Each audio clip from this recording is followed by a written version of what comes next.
aboard! All aboard! Ah, well, hello there. So, you're getting on this train, huh? You know, I've been conducting this train for a good couple of years now.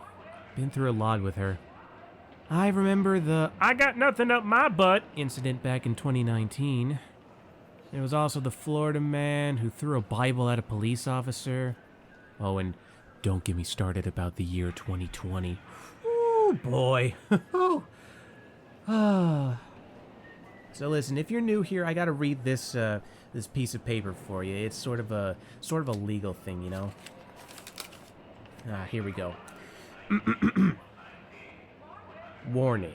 The following show may feature some adult language and adult scenarios that are not suitable for those under the age of 18 to 21 years old. If you are under this age, please consult your parents and or legal guardians for permission to listen to this show. Listener discretion is strongly advised. Well, with that out of the way, will you still be getting on? Excellent. Well, let me just punch your ticket for you. And welcome to Trademark's Trainwreck.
My anime figures and my action figures are not possessed. I found the culprit.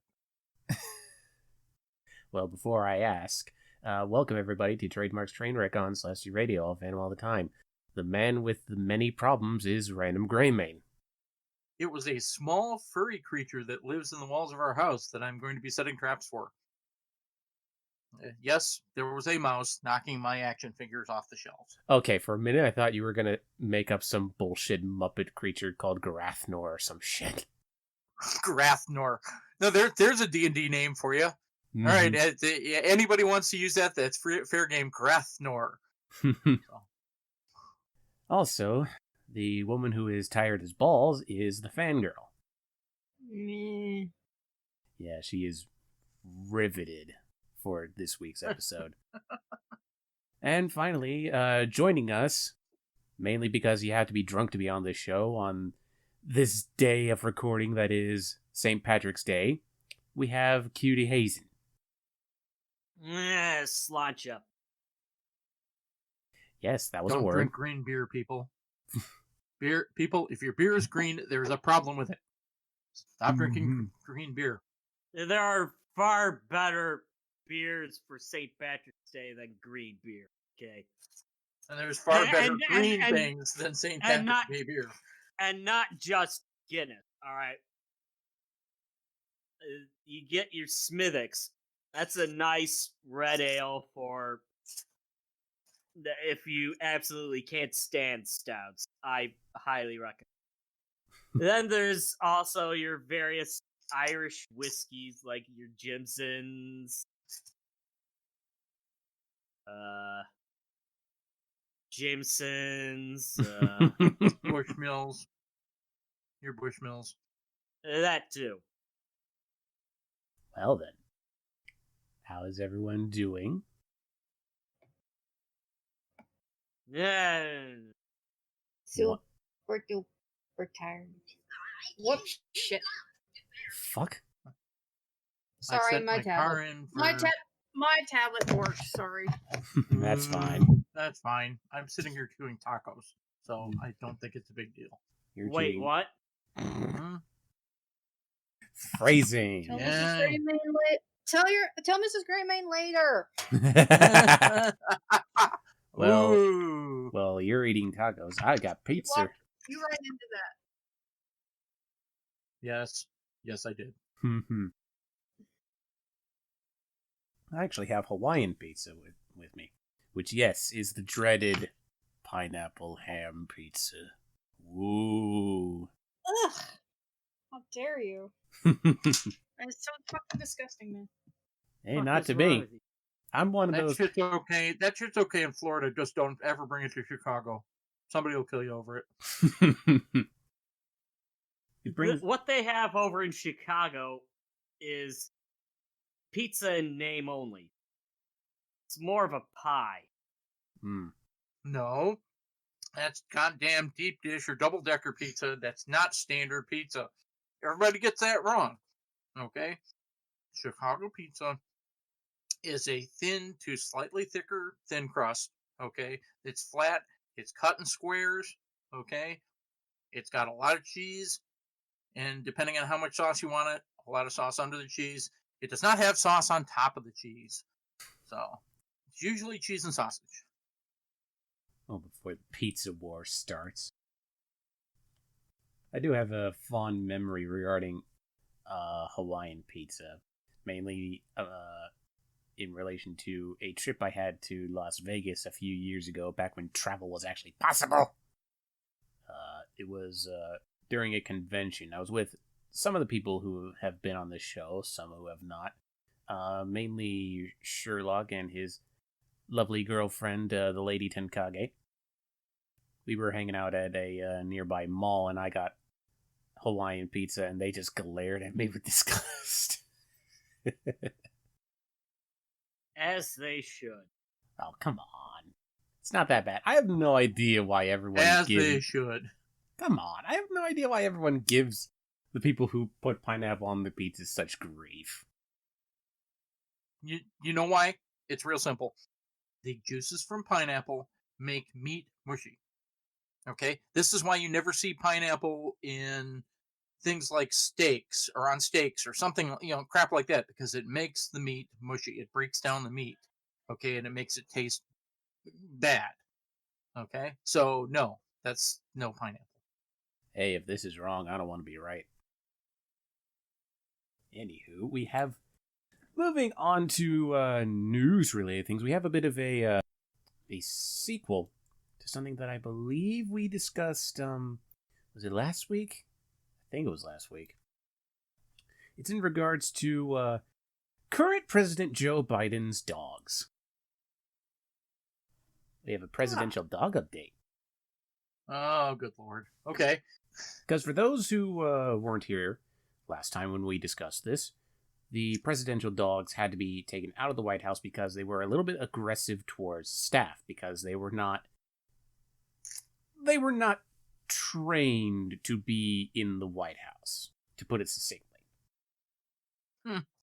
Now, no one was attacked. It was more like the dogs were just being very rough. That's all.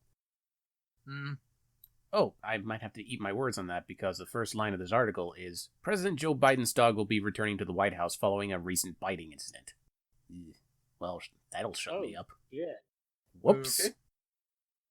Well, moving on with this article. During an interview for Good Morning America on Wednesday, March 17th, the day of recording, President Biden confirmed Major, the first rescue dog to live at the White House, would be returning after being sent to the first family's home in Delaware. The answer is yes, Biden said. Major was a rescue pup. Major did not bite someone and penetrate the skin. The dog's being trained now with our trainer at home in Delaware. President Biden said that 85% of people at the White House love Major, and the rescue dog was surprised to see two unfamiliar people during the incident. Yes, because this is a rescue dog, emphasis on rescue dog, being taken into the White House. Yep. The place that has a lot of people. Of unfamiliar people. Yes. Yep. So it's no wonder that this particular dog went fucking nuts. continuing the quote from Biden. But he turned a corner. There's two people he doesn't know at all, and they move and moves to protect. But he's a sweet dog. 85% of people there love him. All he does is lick them and wag his tail. Earlier this month, 2 German shepherds belonging to the President and First Lady were sent back to the family's home in Wilmington, Delaware, after Major had an incident involving aggressive behavior. Initial reports indicated that Major and Champ, Champ being a 13-year-old dog that has slowed down physically due to advanced age, were both sent back and will remain at the Biden's family home in Wilmington. Those are initial reports. However, it's pretty much been confirmed that they'll return. They were just there for training, so yes. I'll say this. I'll say this. He should be doing a security check on those 2 people. Okay? Because I have never met people that dogs didn't like, okay, that didn't have something wrong with them. Okay? The thing is, a lot of dogs, even certain rescue dogs, a lot of rescue dogs become what they are because they've been mistreated, and usually they will only act either aggressive or afraid around someone who is like their abuser, especially. Right. He was probably triggered, is what happened. He was probably triggered by the incident in question. Again, these were 2 people that they didn't know, that didn't smell right. Because dogs always face things by smell. So these were people that didn't smell right. They didn't know. And so, yes, they went into immediate, I must protect my people mode. So I don't blame the dog one bit. And I agree with Gray. There needs to be a security check and some intel done on those people that, his dog did that towards. Yeah. That being said, it is still also a good idea that they went back for extra training so that they can learn, so that they can potentially learn not to. Well, I don't want to say they shouldn't be protective of their people, but hopefully this will train them to not get super aggressive unless an actual violent action is taken. I do remember. Yes, imagine international incidents that could happen if, say, some prime ministers show up and Major loses their lid. Yeah. It reminds me of an incident that I had in my own neighborhood. I was just taking a walk. Admittedly, through a part of the neighborhood I don't walk through often, but hey, I wanted to change things up. I go around a corner and this big brown dog just bounds up to me, and I'm just like, okay, this is gonna happen. I'm just gonna be nice. I'm gonna not run away or do anything. I'm just gonna let this dog come to me, and maybe I'll pet it once, let it lick me, and then I'll be on my way. Thankfully this dog didn't attack me or anything, but this dog just, I don't know, didn't like me. Just sat there and barked at me. It's more like, good idea not to pet it or go closer to it. Very good idea. Don't pet a strange animal unless it makes the indication that it would like to be petted. Yes, exactly. And even then, still approach with caution. Crocodiles do not indicate that they like to be petted. No. So in crocodile's case, don't fucking touch it. No. Like, when it comes to dogs and cats, rabbits, things like that, don't approach them unless they make an indication that they are essentially tame, that they're okay with this. If a rabbit approaches you and jumps in your lap, you're a Disney princess. That's just how it is. I mean, for real, it is. You might as well accept your fate and know that a prince is about to turn around the corner and come carry you off. But until that day, princess. Or another princess. So until that happens, again, just approach any strange animal with caution if you approach them at all. If they approach you wanting to, showing that they are tame, wanting attention, it is likely that 1, they are either lost, or 2, they were let out. So after said animal has approached with caution and shown that they are tame, and very friendly with people, you might want to start looking around to see if their owner is somewhere nearby. Otherwise, they're going to go to the local humane society to be picked up. Yeah. Anywho, with our update on the presidential dogs done, I believe it is time to move on to the main event. Must we? Isn't it good enough that we just talked about the presidential puppies and then we can just end it here? Yeah, what's wrong with a little bit of happy doggo news? I'm sorry, is this Trainwreck's puppy wreck or something? No, it's called Trademark's Trainwreck, the show featured on Celestia Radio where we talk about dumb news that I collect over the course of a week or so. All right, but let me go take an aspirin or a Tylenol or something. I have a headache.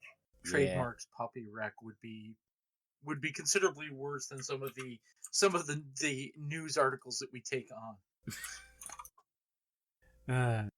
Anywho, while Fanny goes to get an aspirin, I'll cover the spiel and then we'll go on our music break because our show features this formula. If you're new to the show, we have the softcore material coming up after our first musical interlude, and then we go into a second musical interlude, which is followed by the hardcore material. This week, I had to stretch a little bit to find some news because my usual sources were a little bit dry, but I'd like to think that we've got some quality content for you tonight. So, hey, we'll see what happens. Whatever happens, happens tonight. So anything y'all would like to say before we begin? Yeah, your snack trolley here sucks. Yeah, and who's supposed to be cleaning the bathrooms on this train? Because they're doing a horrible job. That's a good question. Moving on. We will be right back, folks, with Trademark's Trainwreck. And don't use the bathroom that has the tentacles on the door. That's just trust me on this one. Anywho, like I was saying, we'll be right back, folks, with Trademark's Trainwreck, featured on Celestia Radio all fan all the time. Except when there's doggos. And tentacles. And tentacles.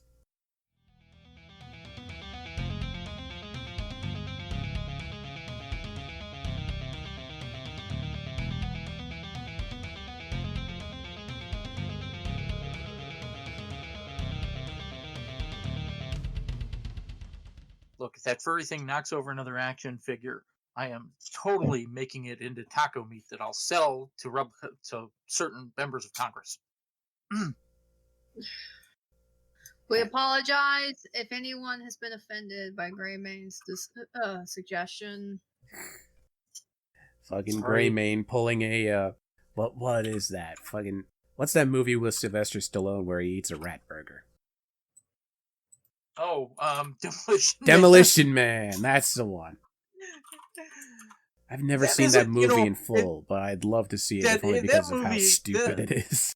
It is truly a stupid popcorn movie, and between seeing that and seeing Wesley Snipes ham his ass off in Coming to America 2 just recently, it's one of the two favorite Wesley Snipes roles I've ever seen.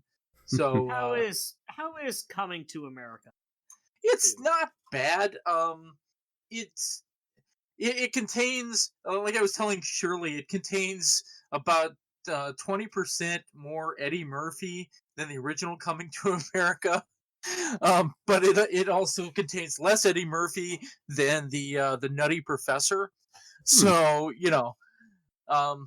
it wasn't bad. It really was not that bad. We also got Arsenio Hall playing multiple roles, and my dad liked it. So it was a good popcorn flick for us to sit and watch on a Saturday. Oh, with that impromptu movie review out of the way. Sorry about that. It's fine. Welcome back, folks, to Trademark's Trainwreck on Celestia Radio. I'll fan them all the time. So, it is time to take a look at the dumb news, starting with the softcore material. And looky here. Looky who shows up for article number 1. It's a Florida man story, everybody. Florida man, how'd you fuck up Florida man? Pulled out some dank gummies instead of his ID. Insisted that it was regular candy. Fuck. Yeah. How do you get so dumb? Not important. Florida man. Yeah. So, this happened the week of March 9th, 2021. In Collier County, Florida. A Florida man who nearly hit a gas pump pulled out a package of dank gummies instead of his driver's license to show a deputy who was trying to help him, according to the Collier County's Sheriff's Office. Deputies said they were called to a gas station on Pine Ridge Road in Naples shortly before midnight on March 1st, because witnesses said a suspicious man had nearly hit a gas pump and appeared to be under the influence. And with a mugshot like that, is that really a surprise? He doesn't look like he's here. He looks like he has some vague resemblance to those Cheech and Chong movies, you know? Nah. Tommy Chong looks more put together, even when Tommy Chong's stoned. I mean, this guy is clearly stoned, but... Yeah. Let's see. No, he's not resembling Tommy Chong. Shows you how well I know those movies. Never seen them once in my life. So records show that, this is a fucking weird name. I'm just gonna say it's probably pronounced, Demisio? Demisio. Yeah, sounds about right. Demisio Lopez, who I'll just refer to as Lopez from now on. He saw the deputy and immediately asked for help calling AAA because his car wouldn't start, even though the keys were not in the ignition at the time. Welcome to the car equivalent of have you tried turning it off and on again? Jeez. Lopez... To quote Dave Chappelle, you have officially smoked yourself, well, R word, but stupid. Yeah. Lopez said he didn't have the keys to the vehicle, but then rummaged through his pockets and pulled out the keys.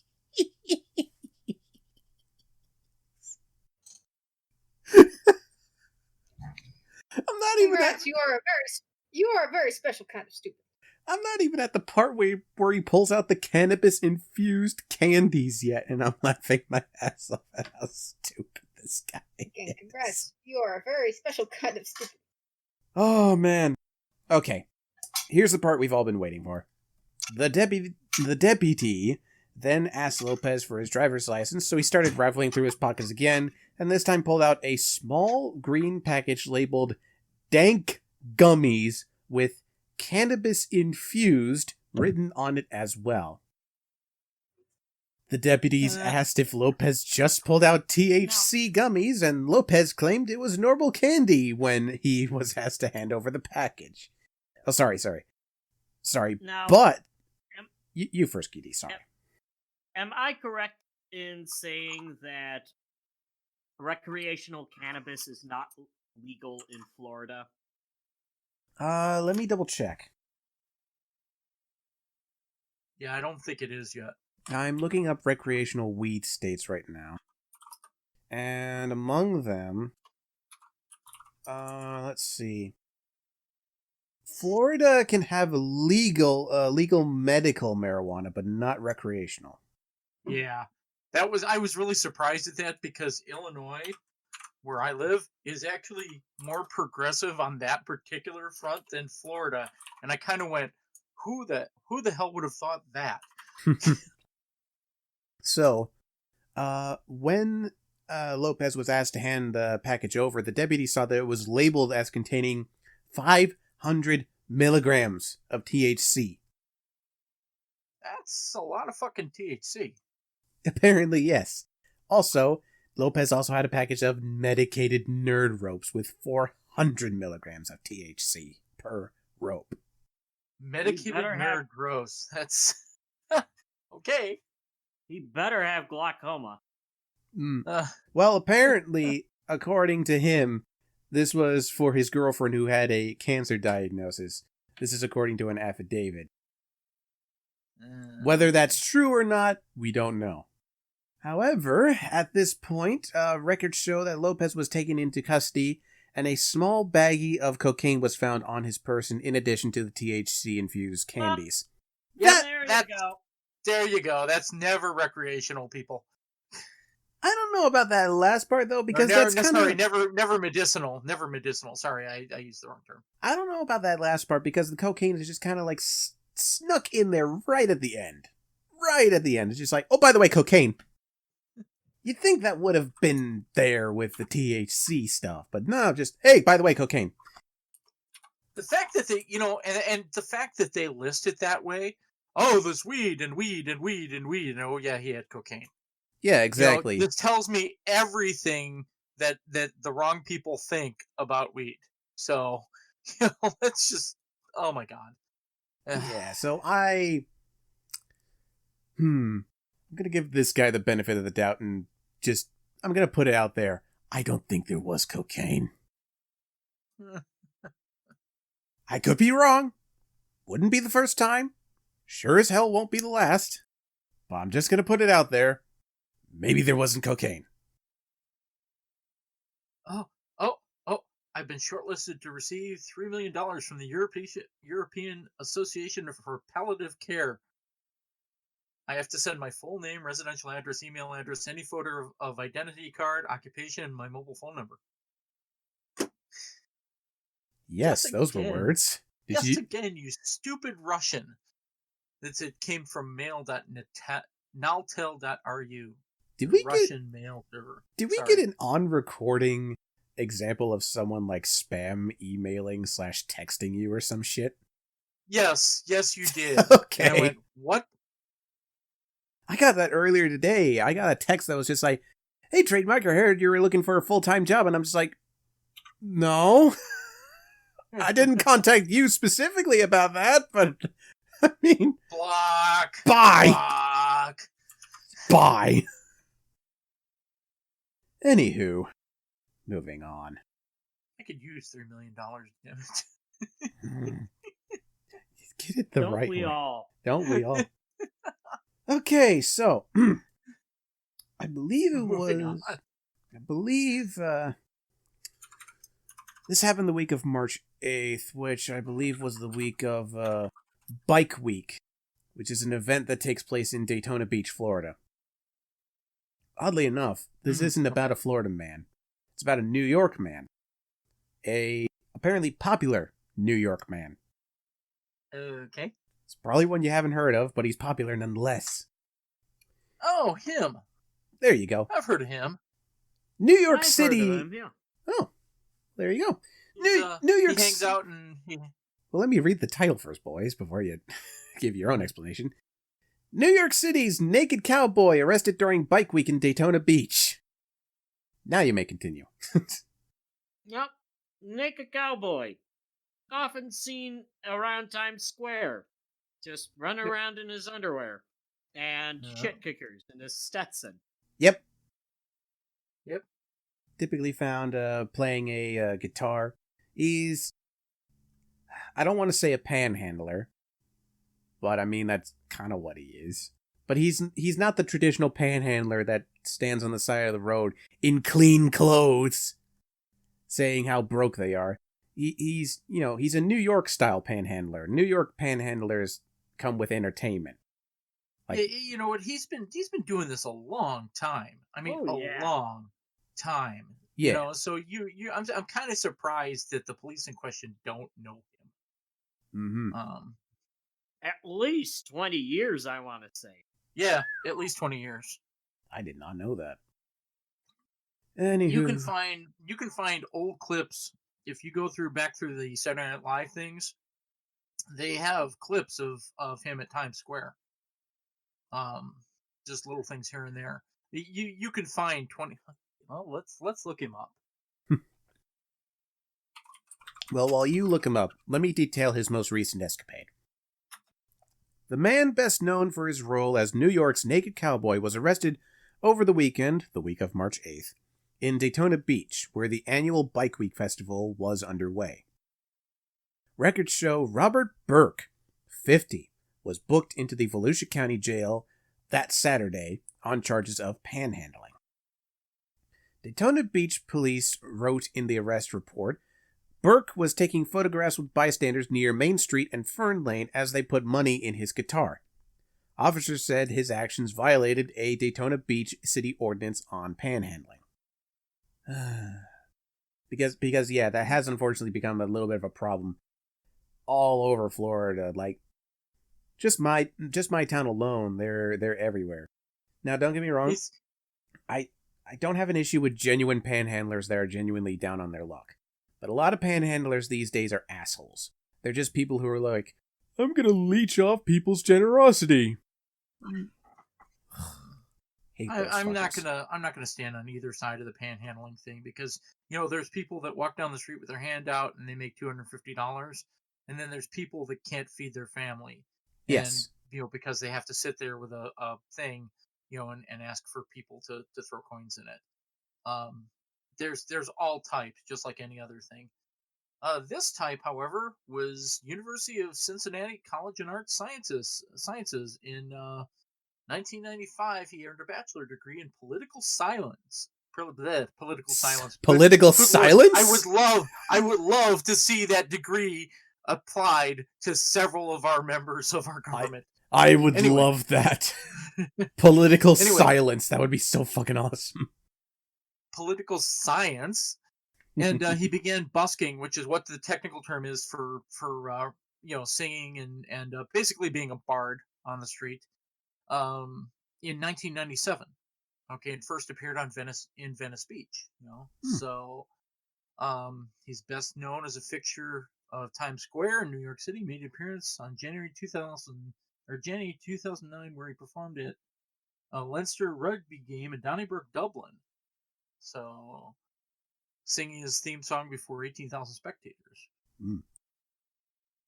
He switched from briefs to boxers in 2014. Thanks for that relevant information. After being sponsored by Fruit of the Loom, he produced an album. He appeared nude in the Real Man section of November 1996 Playgirl magazine. So there you go, Fanny. Oh my God, he was actually in a softcore gay pornographic film in 1999, according to this. So, okay. And in 2009, he announced that he was going to try and run for mayor of New York City. I do actually remember that. Oh, that would have been awesome. But yeah, he's been around a long fucking time. Given the popularity of Mayor de Blasio, he has a fighting chance. Mm-hmm. So, excuse me, I've taken a bite of pizza. So, let's see. Officers noted in the report Burke was wearing white underwear, a multicolor straw hat during this incident, which caused crowds to form a circle around him while panhandling. According to the report, Burke refused a police officer's orders, and as he pulled away, the officer redirected him to a marked patrol vehicle. In the process, Burke's guitar filled with money was broken. Officers said Burke's girlfriend took possession of the guitar at his request. Good Lord, they broke the head off of his guitar. Yeah, that's not cheap. He can get it repaired, but that's a custom. It'll never play the same way. It'll never play the same again. Yeah, and that's such a shame, because that's a custom guitar. It's probably been the thing he's been playing for years, given the age of the bridge.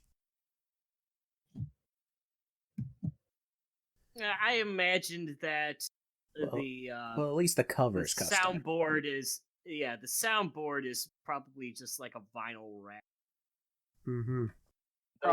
Those are pretty cheap to apply. Still, though, it looks old. Like, this thing's probably been around for as long as he's been playing. Yeah, it's been well loved. That's for it's sure. It's not the oldest, or it's not his original guitar. I don't know when this picture was taken, but if you look, the Wikipedia has has a Times Square, and if it's the same guitar, which I don't think it is, I'm having a hard time because the neck is broken on it, so it's making different. my eyes. It's a different guitar.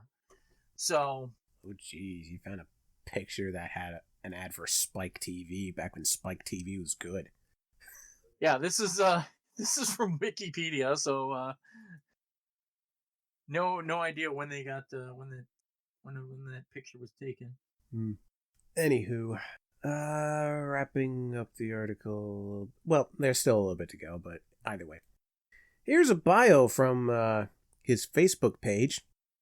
Robert John Burke, born December 23rd, 1970, better known as the Naked Cowboy, is an American street performer whose pitch is on New York City's Times Square. He only wears cowboy boots, a hat, and white briefs with a guitar strategically placed to give the illusion of nudity. And of course, this whole instant where the Naked Cowboy gets arrested is somewhere on YouTube. Naked Cowboy gets handcuffed and possibly arrested in Daytona Beach, Florida, after partner attempts to take cell phone out of boot. Burke is apparently a regular at Bike Week, where hundreds of thousands of bikers are expected through the week of March 14th. Thankfully, Burke has since been released from jail. Jail records show Burke was arrested on a charge of aggressive panhandling, but Daytona Beach police said that is not correct. Bullshit. That is all you arrested him on. Like, hey, Fanny fell off the train. She's it didn't look like she was feeling well, so I don't think she's going to be back tonight. Yeah. So that's a shame. Well, we wish her the best. She landed in in some hay bales, so I think she's fine. Anywho, yeah, that's pretty much all there is to say on the Naked Cowboy. I am of mixed opinion, honestly. Because, yeah, the cops are assholes for not only arresting someone who is doing absolutely nothing wrong, but also breaking his guitar. But at the same time, yeah, I understand that panhandling has become a bit of an issue because... Yeah, but generally speaking, panhandlers fall under classification nuisance. Yeah. Here's the thing. He's been around since 1998. Every one of us who saw the picture went, "Oh, we know who this guy is." So I'm having a problem with police officers that don't know who this guy is. Okay, and then just what do? They just decide to hassle him, even if they knew who he was. My guess is that there are some. My guess is, and this is probably, and this may be way out of line, but there may also be some sort of nugget of truth. But given that it's during Bike Week in Daytona, there are some sort of, shall we say, internal arrest quotas with Daytona Beach. That would not surprise me. No, it would not. That would not surprise me at all. Yeah, Bike Week. I've never been to Bike Week. I've never even been anywhere near Bike Week. But I get the feeling that it's kind of the spring break of bikers. Pretty much, yeah. Also, go ahead. It's the way I understand it is it's a kind of like it's sort of a big gathering of bikers, and when people think bikers, they think Hell's Angels, and there is a reputation behind Hell's Angels, admittedly. Admittedly, yes. Now, that said, all of you who are thinking, well, cops don't have quotas, bullshit. That's bullshit. They may tell you they don't have quotas, but it's kind of like a highly suggested order in the military, okay? Because I have friends that are in the military family. You can either be ordered directly, okay, or it is highly suggested that you do this, okay? If it's not an order, it's not recorded as an order, so to speak, okay? It's highly suggested. That means the onus of doing it is on the person who was suggested to do it.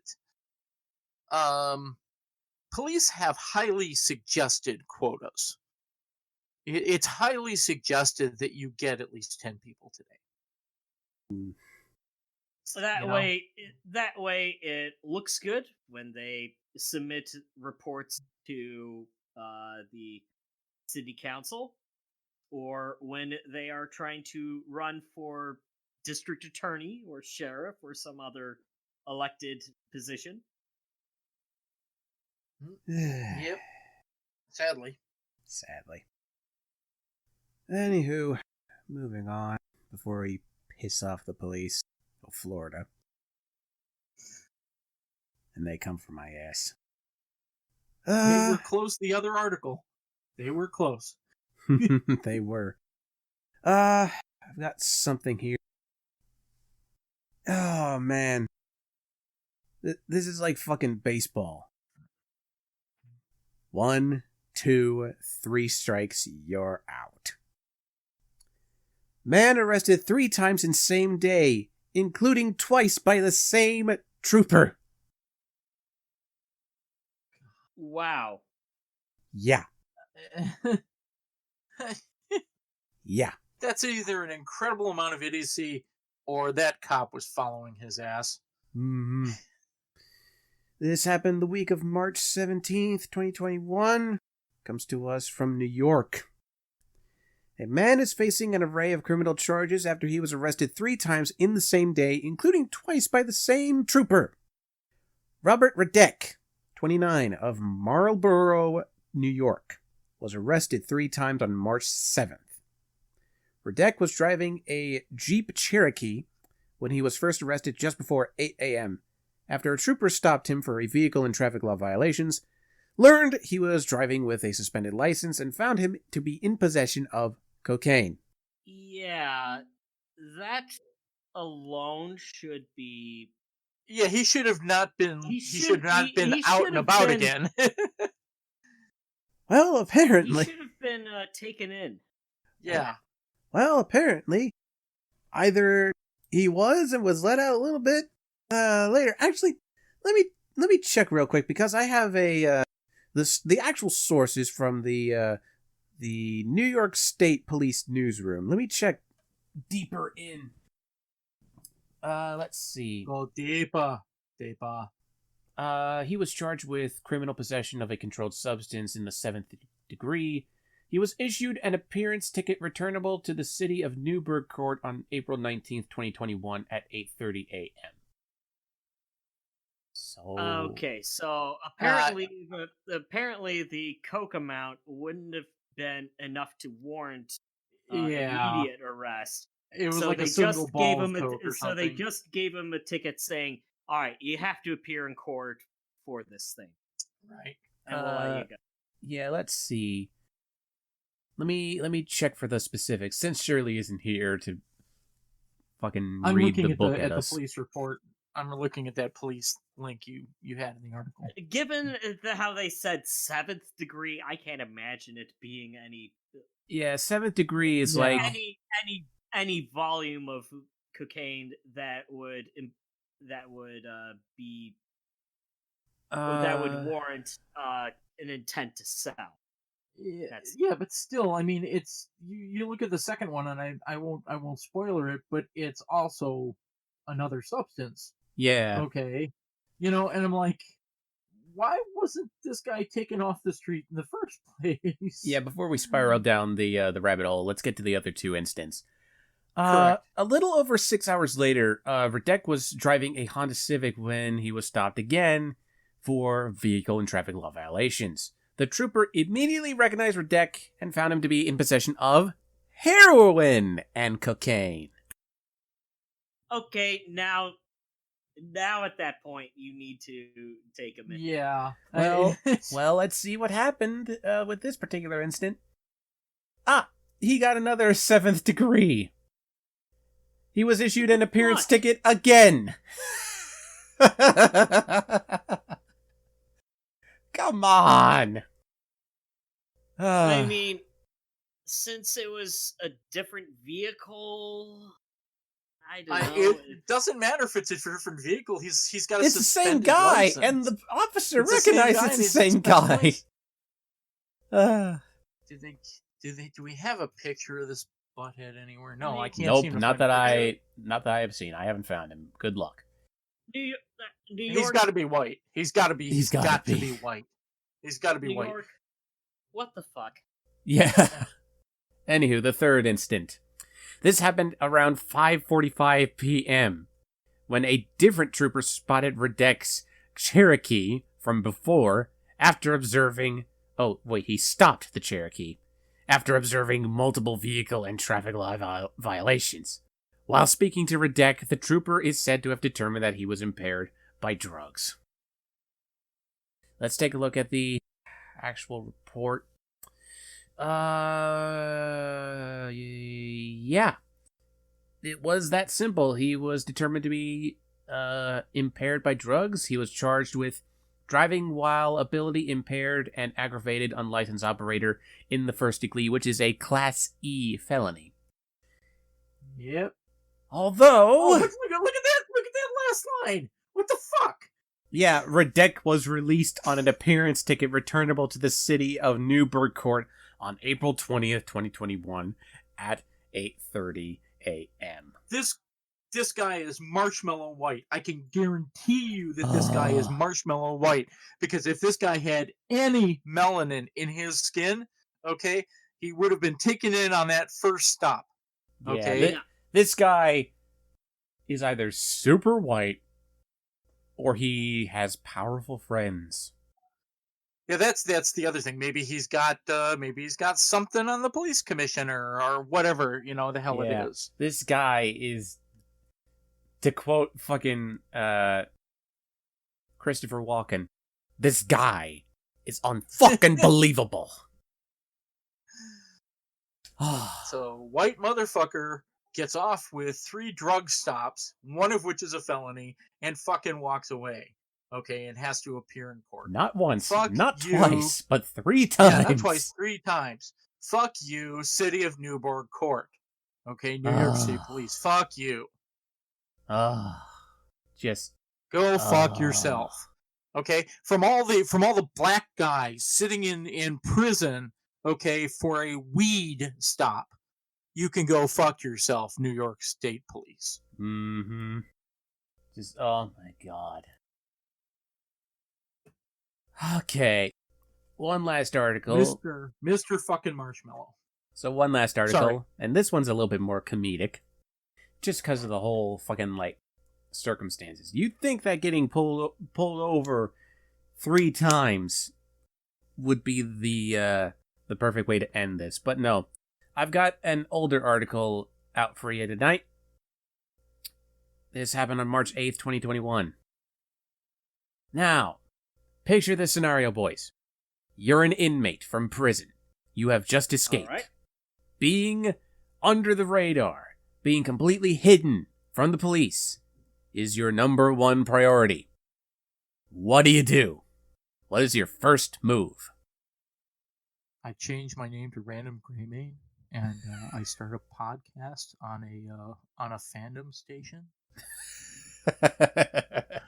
I would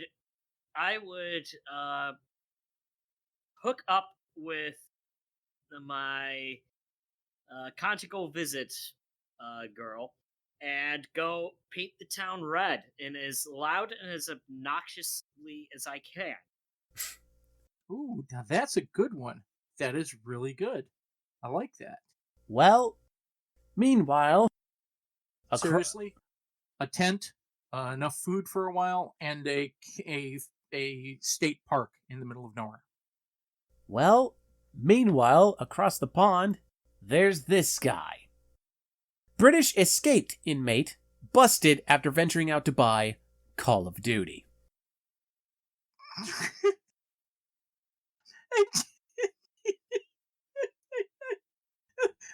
Of all the things to get picked up for is buying COD.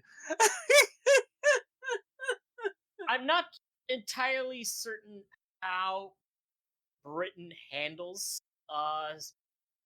selling games that would be rated M by ESRB here. I'm not sure what the PEGI. Oh no, rating you're is. thinking No, you're thinking Australia. Yeah, you're thinking Australia. Britain just has like a do you are you an adult? Yes. Okay, give him this game. Yeah, exactly. Australia's the one with a But, fucking but KFC my fit. God, So, And then there's that mugshot where it looks like he's yeah, like I'm not sure if that's a birthmark or like the third eye that sometimes that gets painted on foreheads of maybe I doubt practicing he's Hindus, or maybe I doubt he's Hindu. or maybe he's become Dr. if he- Manhattan. or if he got shot. If he got shot, it was with a BB gun. Okay, Yeah. because otherwise that skull would not be nearly intact. No, we would be looking at an obituary. So, It is Britain. It is Britain there, so they don't. Sup? So the Or I'll cops say sup don't again. Exactly. Keep the cops famously don't. Yes, I have stole that. firearms. yeah, Yes, I stole that. I stole that comedy routine from somebody else. Yep, I know exactly who. Anywho, Anyway, to quote Anyway. Jim Carrey, let me tell you something. So, this is the story of Clint Butler, a 36-year-old British man who had eluded police for months after escaping from jail in November of last year. But the jig was up after he ventured out of hiding to buy a copy of Call of Duty Black Ops Cold War, the movie, the game, the book, the novel. Call of Duty's the same game over and over again. the coloring book. The coloring book, yeah. The flamethrower. So the fugitive, who had served 14 years of a 17-year sentence for robbery and weapons possession, was caught on January 13th in Birmingham after officers observed him and a friend suspiciously changed directions after spotting police. Yeah, pro tip for all you criminals out there. When you spot cops, don't turn around. When you immediately go change fucking lane. Yeah, don't change lanes. Don't speed up. Don't slow down. Okay, Don't. just drive like you were. Well, driving. no. They weren't driving. They were walking. Oh, okay. Yeah, sorry for the phrasing. Now, what was that you said, Kitty? Okay. It was a music reference. Do it again. You said don't turn around, and I went, "'Cause you're gonna see my heart break again." Oh God. Anywho, when an officer asked Butler and his companion why they were in town during the pandemic lockdown, because yes, Britain has gotten a better handle on this than the fucking United States, his friend replied, "I've come to get the new Call of Duty because I can't sit around in lockdown." The fugitive admitted that he was carrying marijuana and allegedly gave police a fake name. When the officers said they'd be running the dim-witted duo's information, Butler confused the violent video game for real life and attacked the cops, throwing kicks and punches. That probably explains the thing on his head. Did he throw knives? Did he throw grenades? Did he try and teabag the cop? That'd be hilarious. So now he's back behind bars and is set to do an extra 2 years of breaking out of jail and attacking the officers. This was great I'm work. laughing because. Go ahead. I'm sorry. This was great work by our officers, acting on instinct that there was something not quite right and then challenging the men. West Midlands Police Superintendent Nick Rowe said, "I'm so sorry for everyone in Britain." You know, And it's yet, one of the... you keep doing it. Yeah.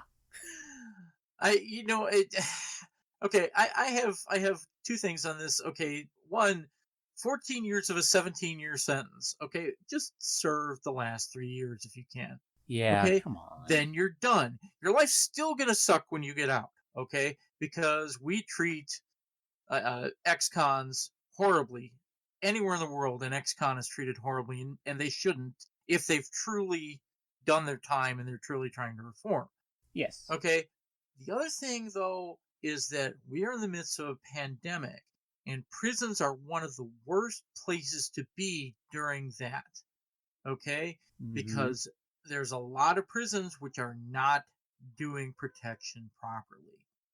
Okay? Now that said, going out, I just want to get out to, to do Call of Duty. No, you're an idiot. Of all the fucking games, I can think of a million other games like there are Call of Duty. There are a million other games. You can get Animal Crossing, you can get Doom, you can get fucking Minecraft, and it'd be better than Call of Duty because, like I said, it's the same fucking game over and over again. You want to shoot things. You want to shoot things by the Outer Worlds. Yes. Okay? You get to shoot things, you get to do fun things, and they just produced the last DLC for it, which is actually really fucking large. So, go out and do that. Yes, they killed Halcyon Helen. What? It's a murder mystery. Oh, that's the name of the thing. Okay. Yeah, it's a murder mystery. They Halcyon Helen, or the actress that played her, has been murdered. Oh, okay. So, but the point stands, though. Okay, is on one hand, if the prison situation, if the prison conditions were bad enough where everyone was dying from COVID, okay, I can understand escaping. Mm-hmm. All right.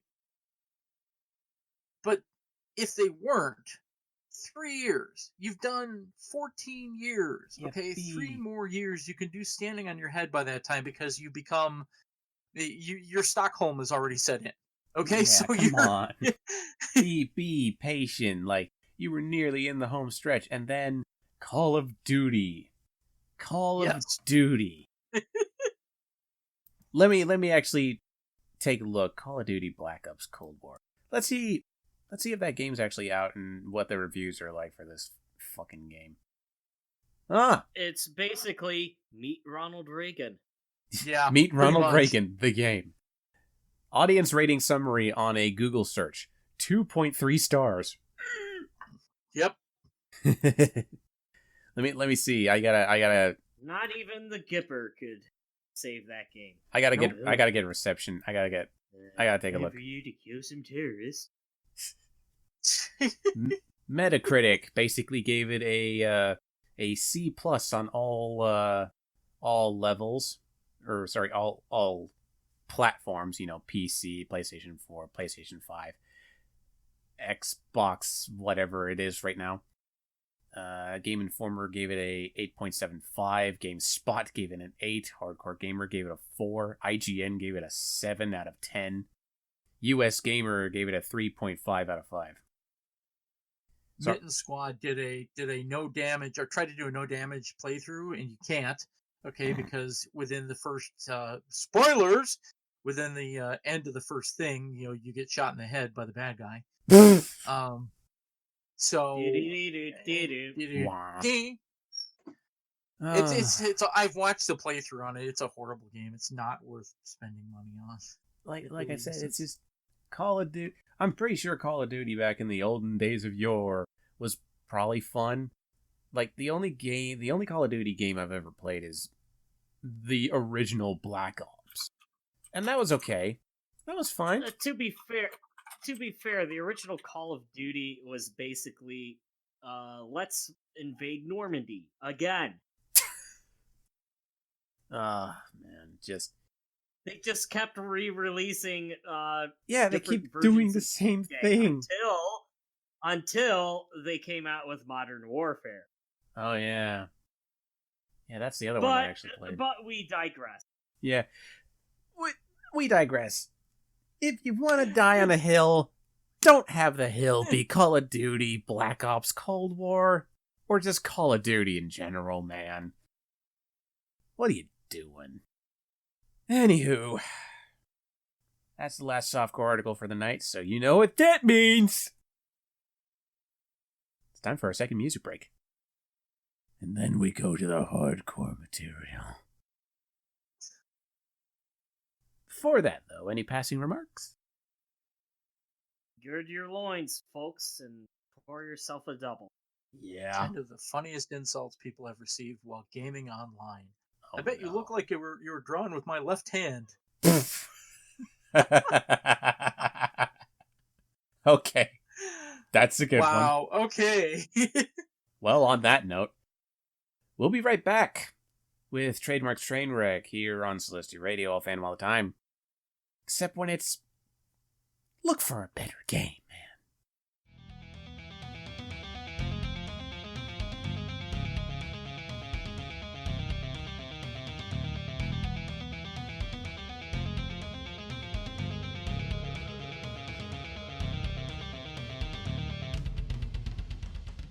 Welcome back, folks, to Trademark's Trainwreck on Celestia Radio. I'll fan them all the time.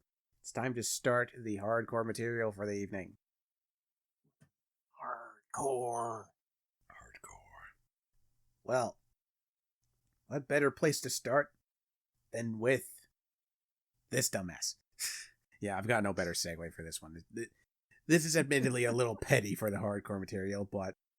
This dumbass. Well, you're going to have to be a little more specific on our show.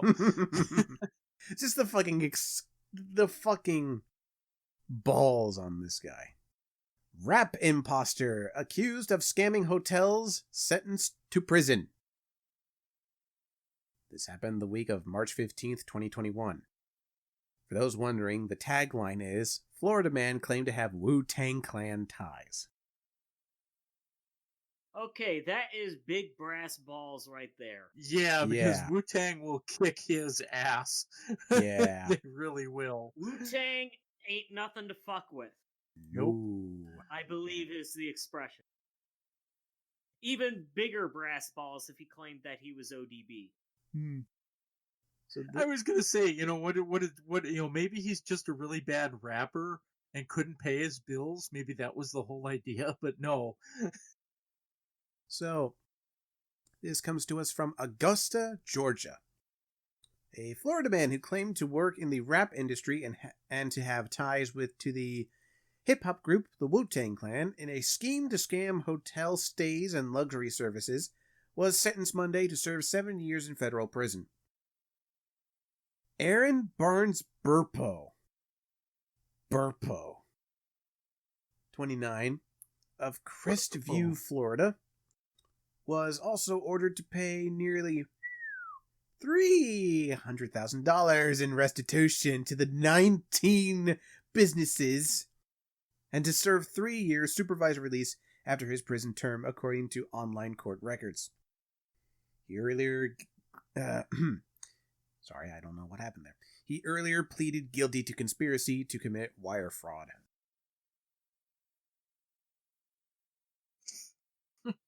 Coincidentally, a second man who was also pleaded guilty in the scheme, 52-year-old Walker Washington of Augusta, Georgia, is awaiting sentence.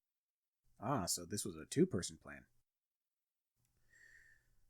Barnes Burpo and Washington admitted that they falsely claimed to be affiliated with the Rock Nation production company and the Wu-Tang Clan, and used fraudulent and stolen credit cards to rent limousines, defraud hotels, caterers, and production studios in multiple cities as early as September 2019, so say the prosecutors. Staff at the Fairfield Inn and Suites in Augusta became suspicious on November 21st, 2019, and notified the my mouth is really fucking me over today. They notified the FBI and the Richmond County Sheriff's Office. Quote from acting U.S. Attorney David Estes. For several weeks, these men defrauded multiple businesses by posing as famous musical artists and their retinue. Thanks to the alert hotel clerk, their phony hit parade came to an abrupt halt.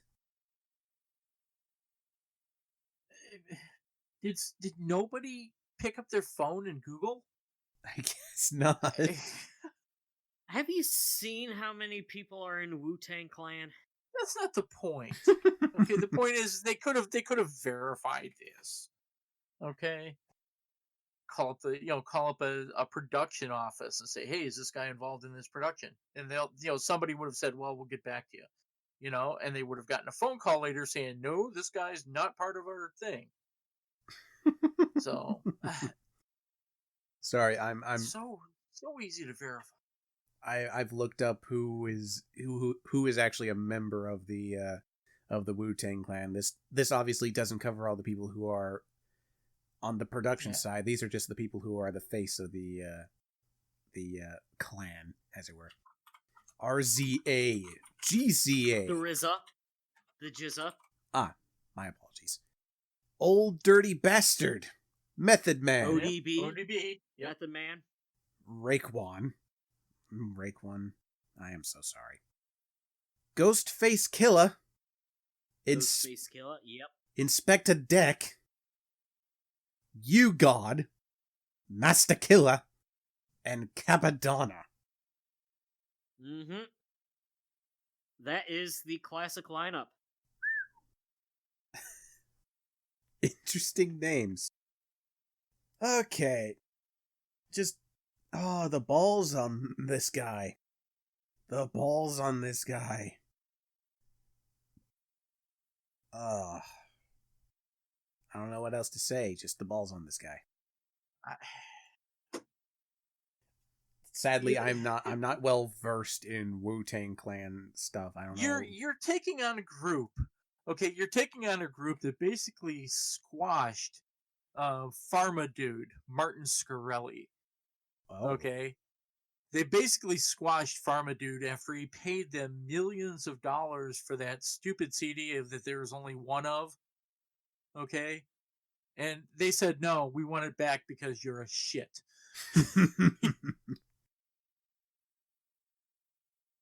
Well. So, yeah, much of... Go ahead. Trade.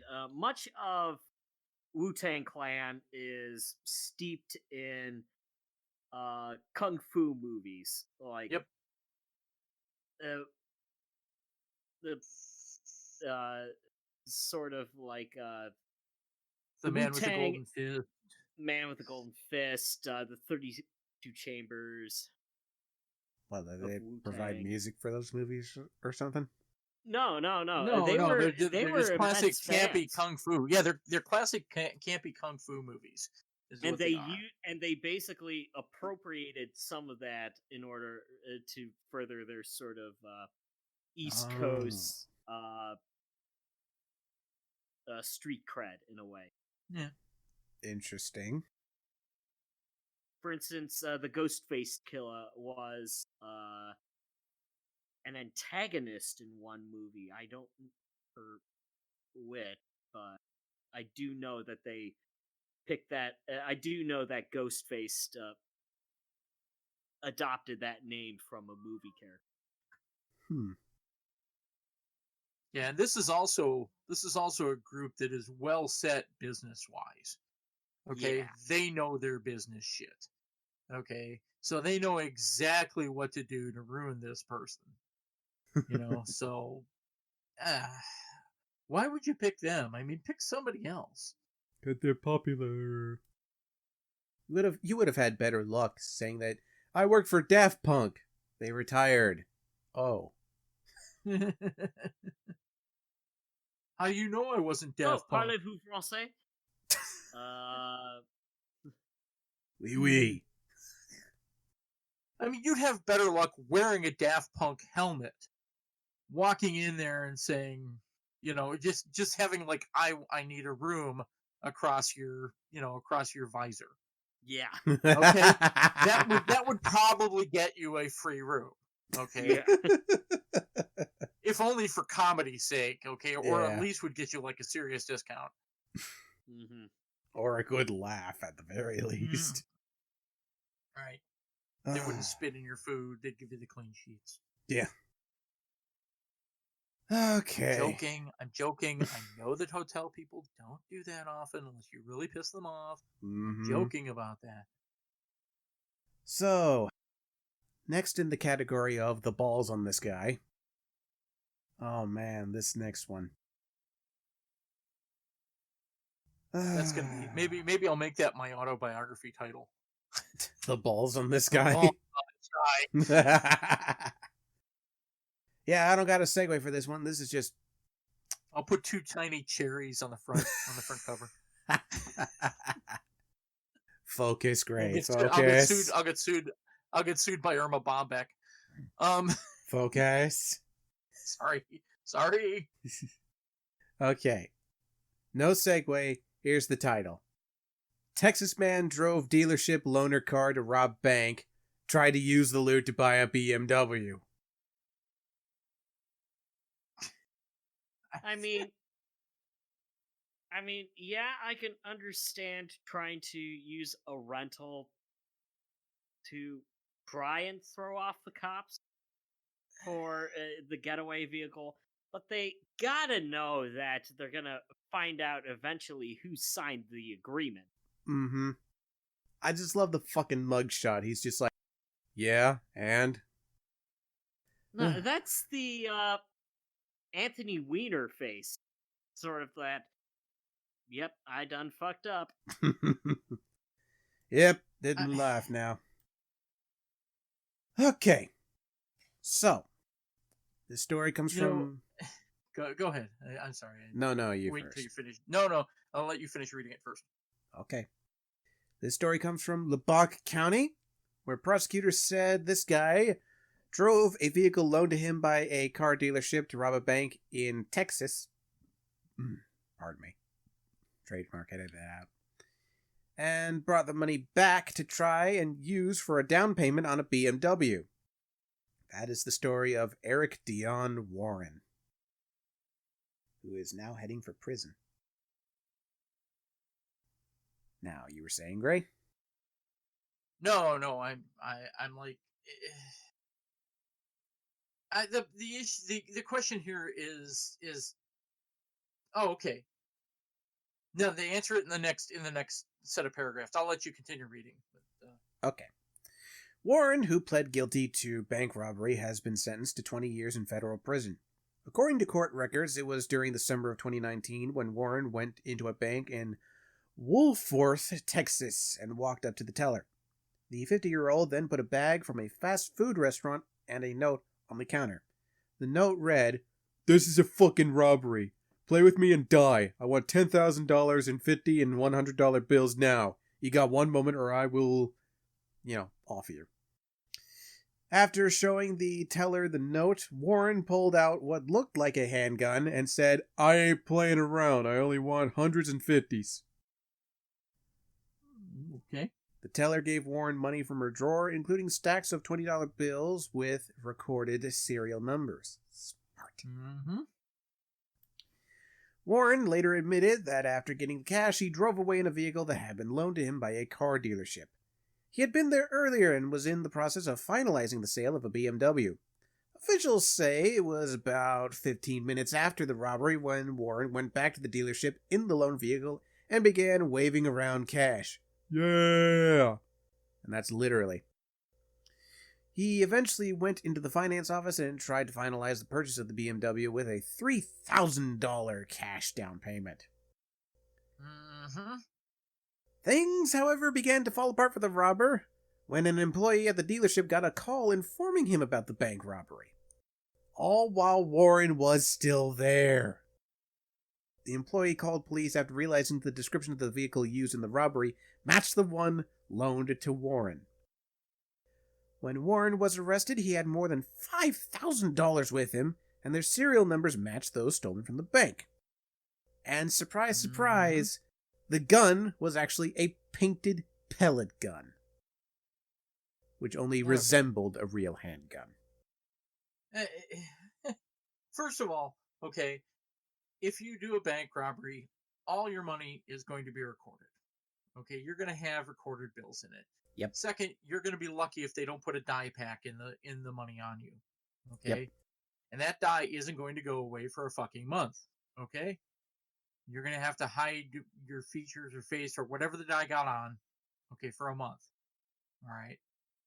But the balls, we're talking about the balls on this guy.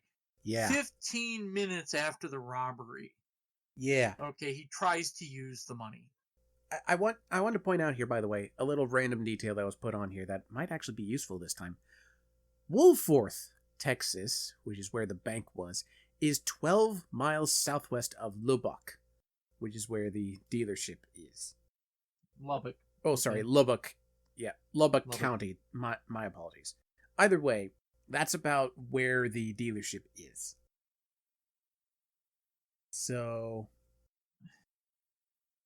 But 15 minutes after the robbery. 15. What kind of... That's literally, he left the bank and drove to the BMW dealership. Yes. Right. Exactly. If you go into... If you drive 10 miles and you go to a gas station and you buy food for your escape trip, okay, that's one thing. Okay, I get that. All right? But you're going to go 15 minutes away from where you robbed the bank to try and buy a car with the money you just stole. It's all balls, no brain. Yeah, pretty much. Maybe? Just... Holy shit. Why? Just...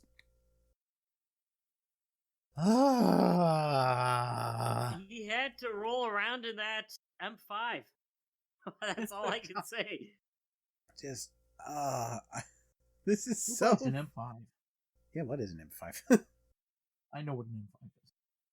BMW M5. But, Oh, thank you.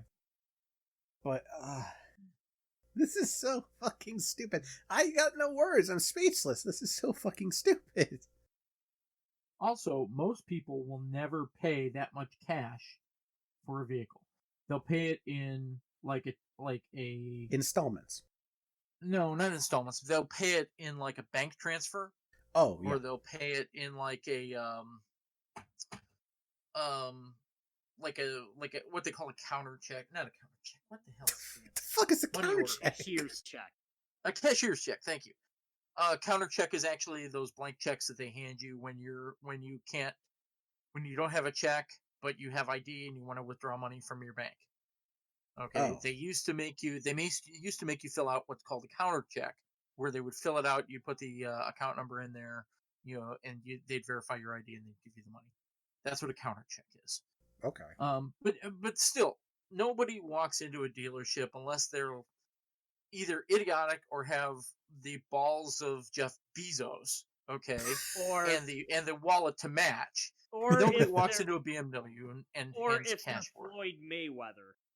Floyd Mayweather would be another one. Yes, absolutely. But nobody walks in and Nobody pays cash pays for a cash BMW. for a car. No, No. not $200 car. Yes, I paid $500 for a car cash. Brand new, Yeah. new BMW. Fuck no. No. Yeah, no. You're not handing over cash for that. Yeah, even when you pay for like a used car. Hi, I recently bought a used car. $5,000. Not Yep. in cash. Not in cash. Yep. You don't pay for a car, used or old, in cash unless it's triple digits. Yep.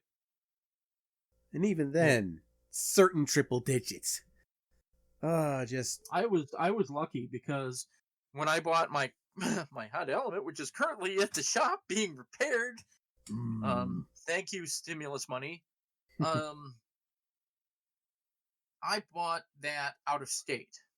Okay, it was at a dealership. It was a couple hours over my state line, and I was lucky enough that there were enough laws in place, because it was a state right next to mine, that they had dealt with out of state checks before. Okay, otherwise I would have had to get a cashier's check. Okay, and carry a cashier's check for the entire amount, which I didn't know at the time what the entire bill was going to end up being. I knew close, but it still would have been, $5,000 worth of a cashier check, which if you lose it, you're fucked. Okay, you could maybe stop cashing of that cashier's check and maybe get the money if your bank is good and you act quickly. Okay, but literally, if they take that cashier's check and present it at the bank, okay, which a lot of banks are not allowing people to do anymore, the bank has to give them the money for it. There's some legal stuff in place about it, okay, because it's supposed to be same as cash. And but no, the dealership allowed me to write a $500 check, for Zuko, and that was actually very, very good. It was a lot easier. I apologize for people hearing my daughter in the background. Sorry. She's hyped up on a 20-piece McNugget meal. It's alright. Anywho, moving on. Oh, weddings. Yes, the things that my sister makes about $350 a pop every year, every summer. Oh. She didn't make it. The last 2 summers, obviously not, but previous to that, she would make about $350 a pop marrying people. So it's decent money if you've got time to get it and you can keep the taxes at bay. Well, me personally, I've never really put much thought into weddings. I've never really had the need to.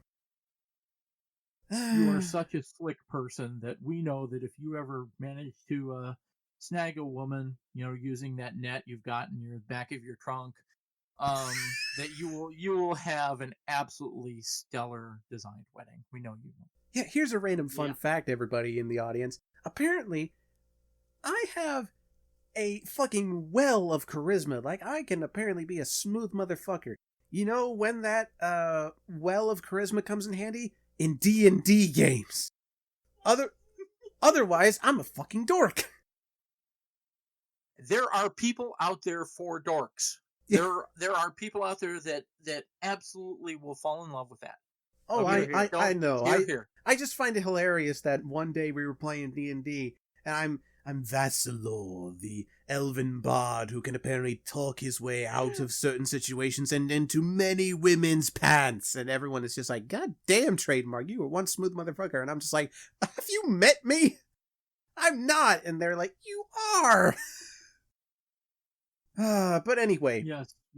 Vassalor Windbag was a wonderful bard. Yeah. But yeah, we're not talking about something smooth in this circumstance. No.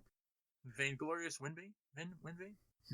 Smooth operator. I'll have to look up that file again. Smooth operator. Moving on. We're not talking about something smooth this time. We're talking about a fairy tale wedding that ended in bloodshed as bridesmaids scrap in the streets and fighting, which only brought police in the end. Police Savers video. Was it a game? Video. Was it a Game of Thrones themed wedding? Was that it? There is video. There's not only video. I have 2 sources here. One is from the radio station FM 99. I am not sure where specifically this radio show is broadcasted from, but they upload segments of their show, their stupid news, to SoundCloud, and when they just start discussing this wedding, they put that fucking like dun dun dun dun dun dun dun dun dun. Oh god. The fucking Star Trek theme when Kirk is fighting the time music, yes, the Star Trek combat music. But yeah, props to the people behind that radio station. Good shit. Anywho, this happened the week of March 16th, 2021, updated on the subsequent day, March 17th. A fairy tale wedding ended in bloodshed when a fight between bridesmaids broke out in the street, with police quick to arrive at the scene.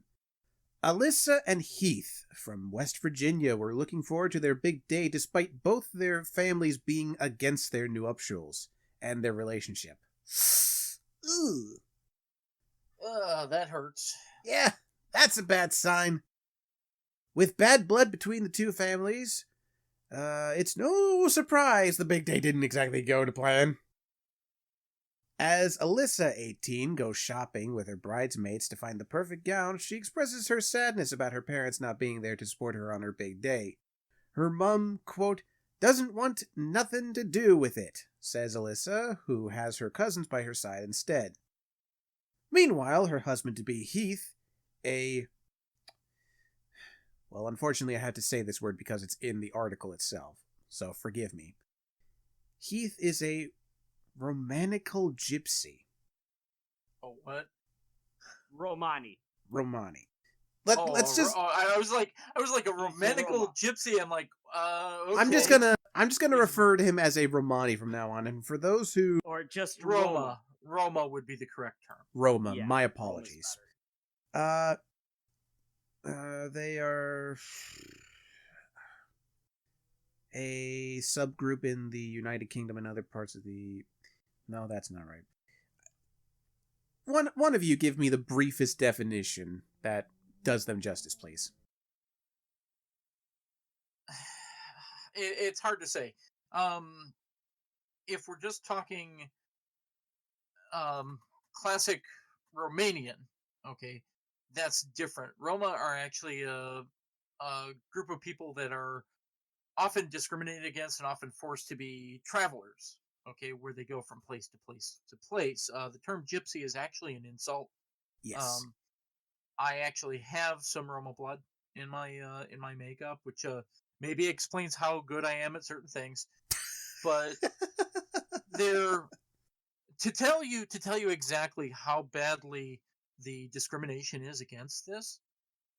My grandmother for years told us that we were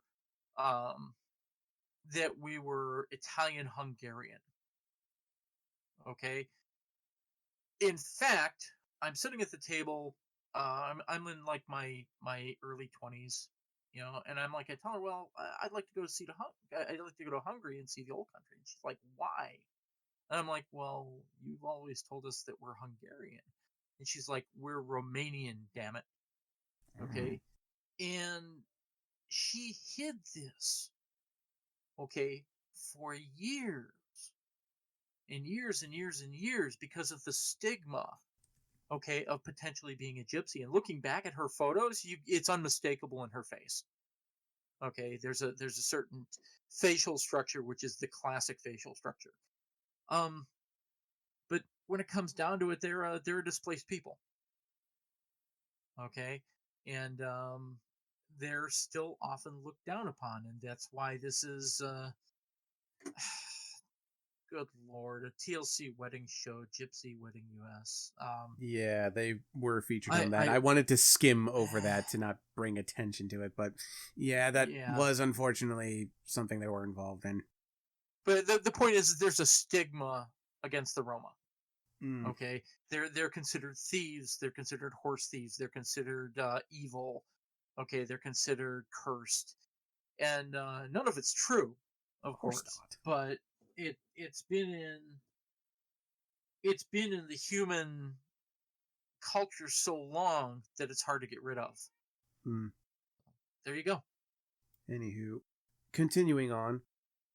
So yeah, with the knowledge that Heath is a Roma, he is looking to secure a full-time job before the big day so he could get his life back on track after a stint in prison.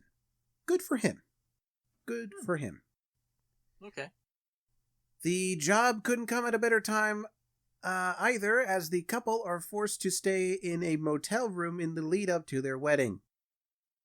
Heath's mom, Nettie, kicked them out after hearing that Alyssa was, quote, spreading rumors about her, despite looking after her in their family home. I found out that Alyssa had gone over to my daughter-in-law talking about how many men I've had. How many men I've had? I hope that's a direct quote and not a typo. It's the Sun. It could be either. Yeah. Yes, people, this is a Sun article. Yeah, unfortunately. Don't buy the Sun. Don't buy the Sun. Don't buy the Sun. I'm only reading this because they are the worst publication in all of Murdoch's empire, and that is saying something. I'm only reading from the Sun. Continuing on. This was the best place I could get the most expanded information. Moving on. Which means half of it isn't true. Anyway, go ahead. Maybe we'll see about that. Allegedly. Continuing with Simon the Whistler on the phone? What? Oh, sorry. Continuing with Nettie's quote, I could count on one hand how many men I've had. Oh my god. I thought she was a really good girl. Nobody could have ever told me any different, but now I see that Alyssa is a hateful child, the devil in disguise. Melly, Heath's aunt and Nettie's sister, helps the raging mum pack up the couple's belongings, agreeing that she's, quote, done the right thing by kicking them out. In the aforementioned show, Nettie tells Melly that she refuses to go on to the wedding. She refuses to go to the wedding, but enraged Melly insists on going. "Oh, I'm going," she says. As soon as the man says, "Do you object?" I'm running down the aisle and beating the shit out of her. And she was right, unfortunately. However, it wasn't the bride that she ended up brawling with, but Alyssa's cousin, who had heard about these threats. And so the catfight began. As friends and some family congratulate the newlyweds, Melly storms outside, still furious about Alyssa's apparent behavior. Outside the courthouse, Diamond, is that what she's called? Oh yes. That's her name. She's prepared to take on Heath's aunt in defense of her unsuspecting cousin Alyssa, the new loved-up bride. Diamond warns, if she comes out here, I swear to God, I'm going to fucking kill her. Convinced Melly was only at the wedding to fight her cousin Alyssa, Diamond decides to take matters into her own hands. The pair end up face to face, swearing and yelling at each other, but it quickly turns physical. Diamond, barefoot with shoes in hand, forcefully pushes Melly, sending her flying into a brick wall. What comes next is an all-in brutal fistfight between the two girls, who both end up in a bloody mess. Other wedding guests try to break up the fight, but are only successful when the police arrive. Diamond walks away with banged-up knees and a cut-open face while Melly adjusts her clothes post-fight. "I got the best of her," Diamond says, insisting she won the fight. Adding, "When I'm mad, I go for the kill." But Melly remains convinced it was her that came out on top, saying, "Who's got the marks on them?" "Her face is all messed up," she said, taking aim at Diamond's cut and bruised face. Despite the brawl, Melly admits Alyssa still has it coming and says, quote, "What Diamond got is only half of what Alyssa's gonna get." Alyssa and Heath's dream wedding came to an abrupt end, when they are kicked out of the council courthouse following the public fight outside. Desperate to flee the scene before the police catch sight of them, the bride and groom make a quick getaway along with some of the other guests. Gray, it sounds like you have things to say. There's so much, as we usually say, there is so much to unpack here. Yes. Okay. First of all, this was on a TV show. It was. Okay. All right. So let's just put that out there. Okay. TV shows usually don't do well without some sort of drama. All right. So we're just going to put that out there. Yes. All It's right. very possible that this was a somewhat scripted event. Second, okay. I really, there was either, if these statements are correct, okay, and I'm not using the word true with any part of this article. Mm-hmm. If these statements were correct, okay, then this was a direct attempt to disrupt the wedding to make sure it doesn't happen, okay, and it doesn't look like they did that, but they almost put the groom into a situation that could have violated his parole, okay, or violated the terms of his, because you get parole usually after you get let out of prison, you get parole for a certain period of time, and that's why you see that last thing, desperate to flee the scene before the police catch sight of them. The bride and groom make a quick getaway along with some of the other guests. Okay, yeah. So some part of me says that this was not only was it an attempt to blow the wedding, okay, but it was an attempt to get the groom locked up again. Okay, could be the case. There's some malice aforethought in this mess. Okay, there's some malice aforethought in this mess, and this whole thing is disgusting. How do people act like this?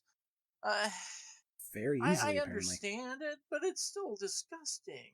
It honestly is. Like, I'm not gonna get up on a fucking pedestal and say that the wedding is the best day ever and should be viewed with reverence and nurture. It's an important day. Oh no. Yeah, it's an important day. Your wedding can suck. Yes. Okay. I've known people that had it. Some parts of my wedding suck. Like, honestly, So the more you focus on making it the perfect day, the best day ever, the holy shit, we'll remember this for the rest of our lives, this will be something to tell our kids sort of thing, the more you're going to be disappointed. Equally so Right. if you focus on the bad things that are going to happen, because holy shit, something always goes wrong at a wedding, holy shit, what's going to happen? Just focus on one thing at a time and your wedding will go just fine. Unless you have assholes like these. I want to say that this is 50% staged. Okay. Oh, without a doubt. 50% staged, and the camera editing tells the tale of how it was, how it was done, and then it was also maybe another 25%, trying to fuck this whole thing up. Yeah.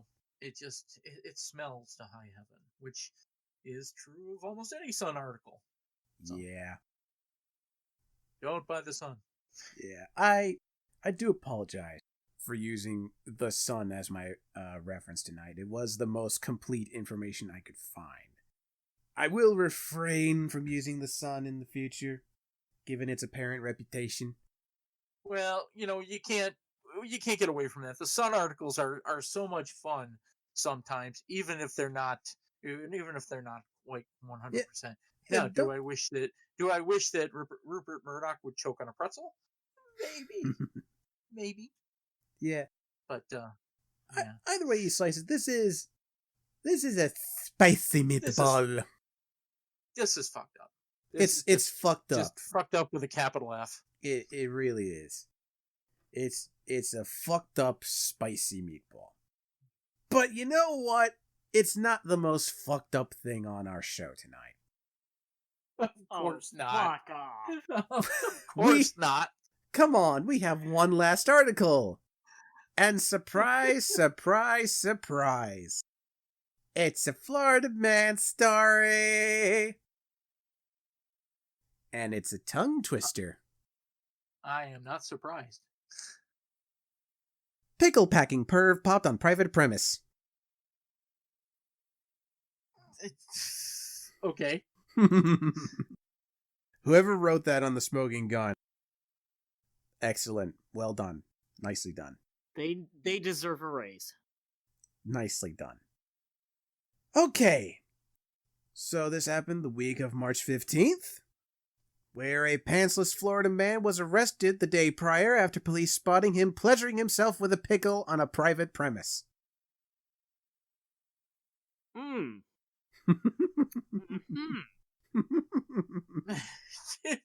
Yep. Huh. Yeah. Okay then. Yep. Huh. I imagine. Go on.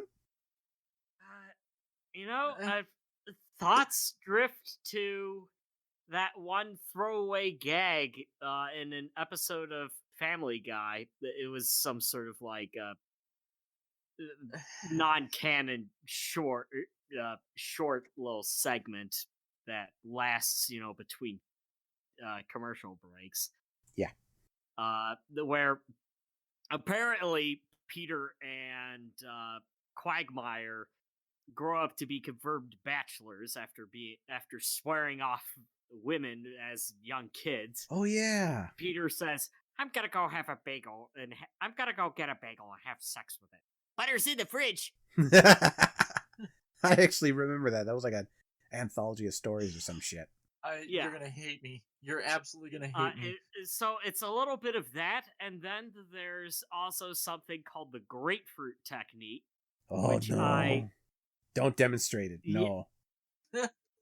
Which I warn you should not YouTube. No, don't YouTube it. It will give you It will kill your boner. It will absolutely kill your boner. Yeah. Just like, but hey, I'm Pickle Rick. Hey, what are you doing?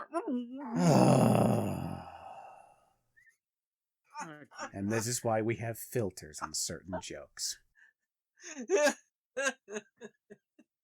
I'm sorry. I'm sorry.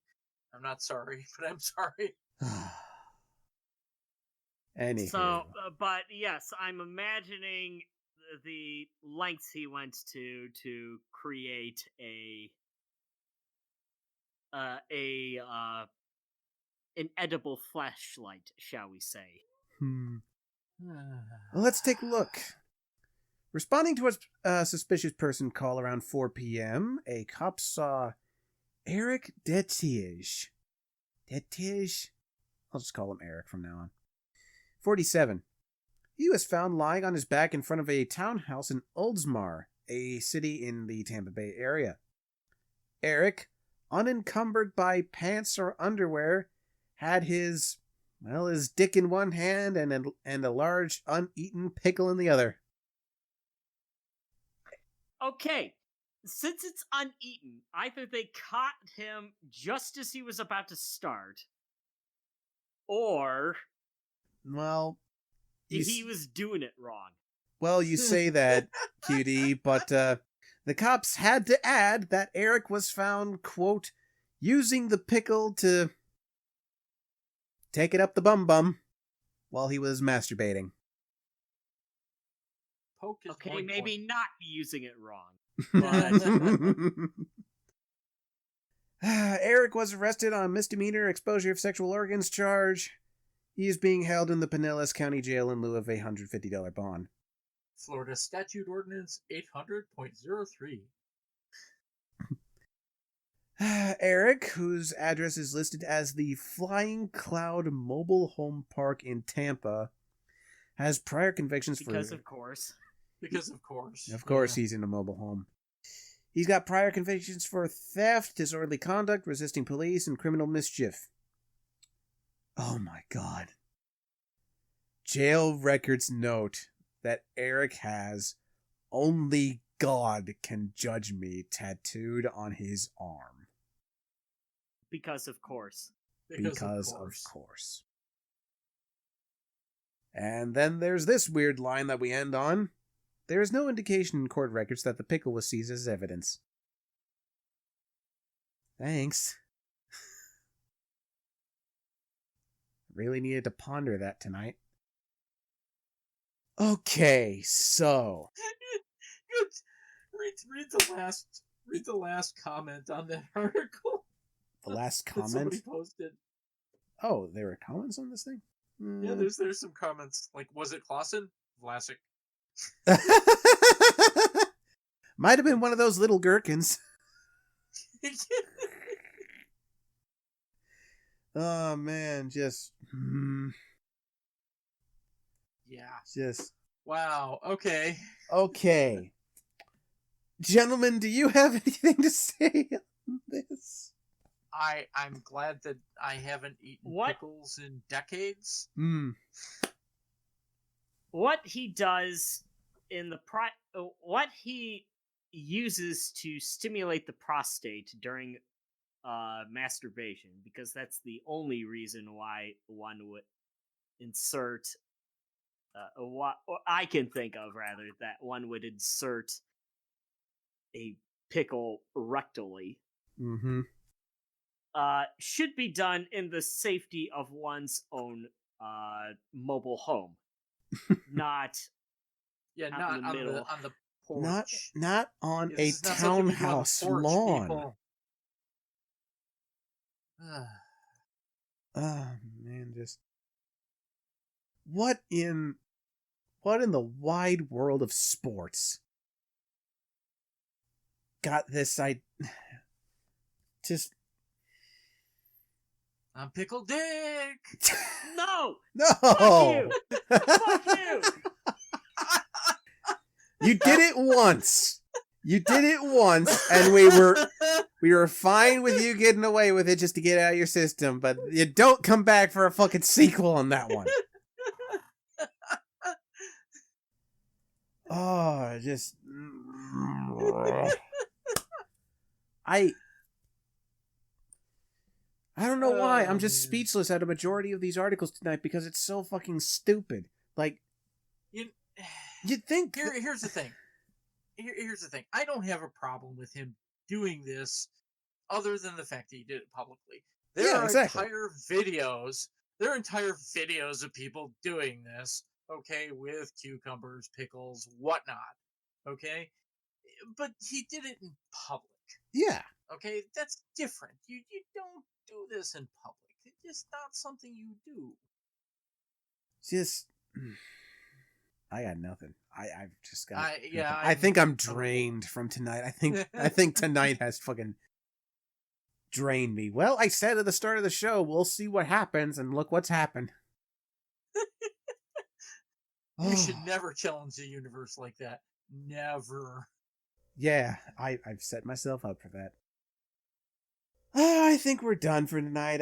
I've got nothing else to say on any of this shit. Yeah. Tonight's been an interesting episode. So, ladies and gentlemen, that's another episode of Trademark's Trainwreck in the bag. With me here tonight was TheFangirl, who unfortunately had to duck out during the softcore material. With me here also was RandomGreymane. He's just lucky that nobody tried to make a lamp out of it, while he was using it. So, what? You guys can Google Pickle lamp for that one. No. Fuck off. It's nothing gross, actually. It really isn't. That one is actually safe to Google. Pickle lamp. Okay. And with me here as well was qdHazen. I knew I should have sprung for the case of Smithix. I told you a 6-pack wasn't going to be enough. You didn't listen to me. Nope. Once again, folks, this has been Trademark's Trainwreck, a show featured on Celestia Radio, all fandom all the time. Our theme song was created by Marivex, and our banner art was created by Court Awesome. You can find their social media, my co-host's social media, and the links to all the articles that we've discussed on tonight's episode in the description below. And as always, my name is Trademark, and good night. And good riddance.